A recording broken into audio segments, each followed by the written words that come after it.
How to change icon color on Samsung phone. Hey there, welcome back to this video. In this video I'm going to show you how you can change your icon color on your Samsung phone. So first go to settings and then scroll down and then go to the wallpaper and style. Now click on color palette.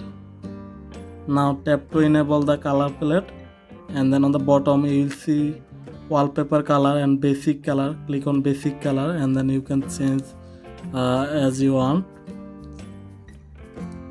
After that, on the bottom you will see apply palette to app icon. Just click on enable and then click on apply, and there you go. So now if you go back to your home, and then you will see the app icon color is changed, and that's how you can change app icon color on Samsung phone. If you found this helpful, please consider to subscribe my channel. Thanks for watching.